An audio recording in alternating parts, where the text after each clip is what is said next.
ବିଲେଇ ଛୁଆ ତିନିଟା ପାଳିଛି ବୋଲି କହିଥିଲି। ଆଉ କିଛି କହିବା ପାଇଁ ସୁଯୋଗ ବି ପାଇନଥିଲି। ଯେତେବେଳେ ସୁଯୋଗ ପାଇଲି ସେତେବେଳେ ଭାବିଲି କ'ଣ କହିବି, କହିବା ପାଇଁ ଆଉ ସାହସ ହେଲା ନାହିଁ।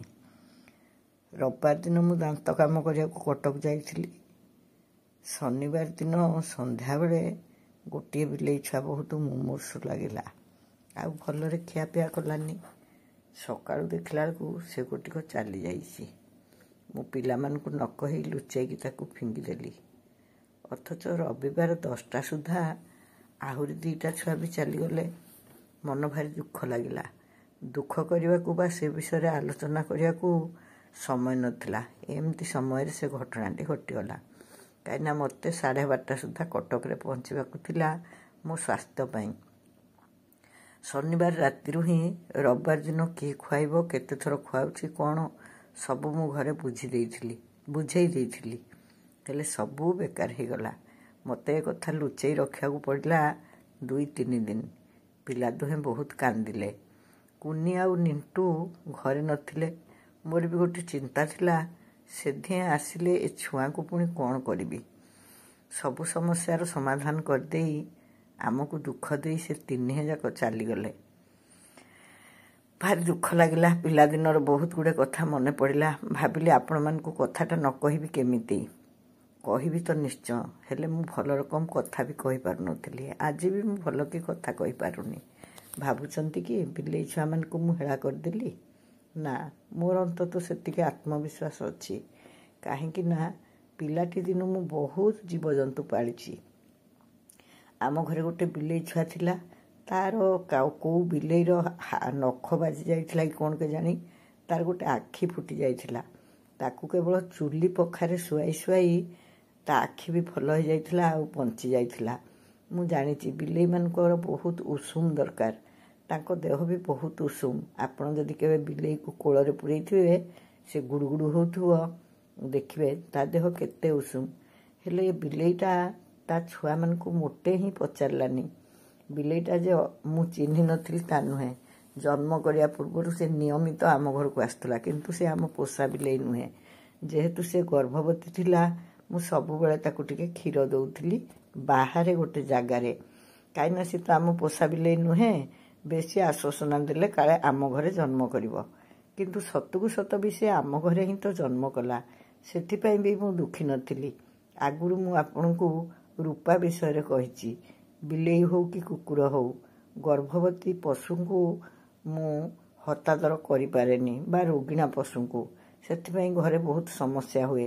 ବିଶେଷ ଭାବରେ ଏଇ ଛୋଟ ଛୋଟ ପିଲା ହେଲା ପରେ ପୁଣି ପଶୁପକ୍ଷୀଙ୍କ ସାଙ୍ଗରେ ଲାଗିବା ବହୁତ ସମସ୍ୟା। ସେମାନେ ତ ଖାଲି ସେଇଠି ଉଣ୍ଡି ବସିଥାନ୍ତି। ଦେଖୁନାହାନ୍ତି ସୁଲୁଗୁଟୁଙ୍କୁ, 2 ଘଣ୍ଟା ହେଇଗଲା ମାନେ ସେଦିହେଁ ମୋତେ ବସେଇ ଉଠେଇ ଦିଅନ୍ତିନି। ବୋଉ ଚାଲ ବିଲେଇ ଛୁଆଙ୍କୁ ଖୁଆଇବା। ଖୁଆଇ ସାରି ସେମାନଙ୍କୁ ମୁଁ କପଡ଼ାରେ ପୋଛେ, ଖରାରେ ବି ଟିକେ ରଖେ। କେହି ତ ମୋତେ ଏ କଥା ବାଧ୍ୟ କରୁନି। ଏଇଟା ମୋର ବ୍ୟକ୍ତିଗତ ଇଚ୍ଛା। ତେଣୁ ମୁଁ ସେମାନଙ୍କୁ ରଖି ହେଳା କରିବି ବା କାହିଁକି? ହେଲେ ମୋର ସବୁ ପ୍ରଚେଷ୍ଟାକୁ ପଛରେ ପକେଇ 3ଟି ଯାକ ବିଲେଇ ଛୁଆ ମରିଗଲେ। ସେ ବିଲେଇ ଛୁଆ 3ଟା ମରିଗଲେନି ଯେ ମୋ ଜୀବନ ଯାକର ସ୍ମୃତିକୁ ମନେ ପକେଇ ଦେଲେ। ମୁଁ ଗୋଟେ ନେଉଳ ରଖିଥିଲି। ମୁଁ ସ୍କୁଲରୁ ଆସି ଘରେ ପଶିଗଲେ ସେ ବୋବେଇବା ଆରମ୍ଭ କରେ, ସତେ ଯେମିତି ମୋତେ ଡାକେ। ଆଉ ଏଇ ଛୋଟ ବିଲେଇ ଛୁଆଗୁଡ଼ା ବି କେମିତି ଜାଣନ୍ତି କେଜାଣି, ମୁଁ ତାଙ୍କୁ ଖୁଆଇବା ପାଇଁ ଘର ଭିତରକୁ ପଶି ଆସିଲା ମାନେ ସେମାନେ ଅଧିକ ମ୍ୟାଉ ମ୍ୟାଉ କରନ୍ତି। ମୁଁ ମନରେ ଭାବୁଥିଲି ବିଲେଇ ଛୁଆ 3ଟା ବଞ୍ଚିଗଲା ପରେ ତାଙ୍କୁ ଛାଡ଼ିବା ବି ମୋ ପାଇଁ କଷ୍ଟକର ହେବ। ହେଲେ 3ଟା ବିଲେଇ ମୁଁ କ'ଣ ପୋଷିପାରିବି ଆମର ଏ ଗହଳି ଘରେ, ଛୁଆ ପିଲାର ଘରେ? ରୂପାକୁ ତ ସେଇଥିପାଇଁ ବିଦା କରିବାକୁ ପଡ଼ିଥିଲା। ବିଦା କରିବି କ'ଣ, ବିଲେଇଟେ ହେଲେ ବି ସେ କେତେ ଅଭିମାନରେ ପଳେଇଗଲା କୁଆଡ଼େ। ଆଉ ଦିନେ ହେଲେ ତାକୁ ଦେଖିବାକୁ ପାଇଲିନି। ଯେଉଁମାନେ ଆଗରୁ ରୂପା ବିଷୟରେ ଜାଣିଥିବେ ସେମାନେ ଏକଥା ଜାଣିବେ। ପିଲାଟି ଦିନୁ ମୁଁ ଅନେକ ପଶୁଜନ୍ତୁ ଏମିତି ପୋଷିଛି, କାନ୍ଦିଛି, ସେମାନଙ୍କର ସମାଧି କରି ଫୁଲ ଦେଇଛି। ଏ ପିଲା ହେଲେ ସେତେ ବାଟକୁ ଯାଇନାହାନ୍ତି। ମୁଁ ସମସ୍ତଙ୍କୁ ନେଇ ନିଜେ ଫୋପାଡ଼ି ଦେଇ ଆସିଲି। ତଥାପି ସୁଲୁ ବହୁତ କାନ୍ଦିଲା। ମୋ ପିଲାଦିନ କଥା ମନେ ପଡ଼ିଲା। ଏ ହୃଦୟଟା ବହୁତ କୋମଳ ଥାଏ ପିଲାଦିନେ। ସେଇଥିପାଇଁ ବଣିଟେ କି ବିଲେଇଟେ କି ଶୁଆଟେ ମରିଗଲେ କି କୁକୁର ଛୁଆଟେ ମରିଗଲେ କେତେ କାନ୍ଦ ଲାଗେ। ଖାଇବାକୁ ଇଚ୍ଛା ହୁଏନି। କିନ୍ତୁ ଧୀରେ ଧୀରେ ହୃଦୟଟା କୋଠର ହୋଇଯାଏ। ଜୀବନର ବାସ୍ତବତା ସହିତ ଆମେ ଖାପ ଖାଇ ବହୁତ ଦୁଃଖ ସୁଖ ଝଡ଼ଝଞ୍ଜାକୁ ସହି ନିଅନ୍ତି। ଆଉ ବିଲେଇ ଛୁଆ ମରିଗଲେ କ'ଣ ମୁଁ ଏ ବୟସରେ କାନ୍ଦିବି? କିନ୍ତୁ ମୋ ନିଜକୁ ବି ବାରମ୍ବାର ପ୍ରଶ୍ନ ଆସୁଛି, କେଉଁ ଜନ୍ମର କେଉଁ ପ୍ରାରବ୍ଧ ଘଟେଇବା ପାଇଁ ବିଲେଇ ଛୁଆ ତିନିଟା ମୋଠୁ ଏତିକି ସେବା ନେଲେ। ତା ମାଆ ଜନ୍ମ କରି ଆମ ଘରେ ଏମିତି ଫୋପାଡ଼ି ଦେଇ ଚାଲିଗଲା। ହେଲେ ମୁଁ ତା ମାଆକୁ ତ ଚିହ୍ନିଥିଲି।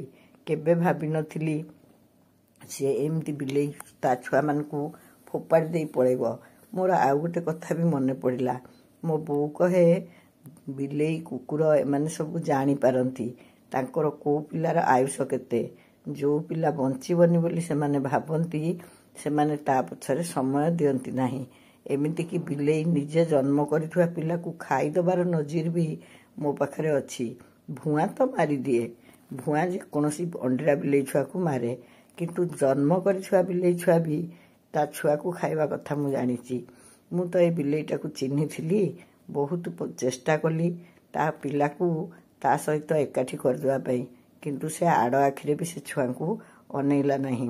ଆପଣମାନେ ଯିଏ ବିଲେଇ ସହିତ ସମ୍ପୃକ୍ତ ହୋଇଥିବେ ତାର ବୋବେଇବାରୁ ଜାଣିଦେବେ ତାର କେଉଁ ପ୍ରକାର ବୋବେଇବା କ'ଣ ପାଇଁ, ସେ କେମିତି ଖାଇବାକୁ ମାଗେ, ବା ସେ କେମିତି ପିଲାଙ୍କୁ ଖୋଜେ, ବା ସେ ସାଥୀ ଖୋଜିଲା ବେଳେ କିଭଳି ବୋବାଏ।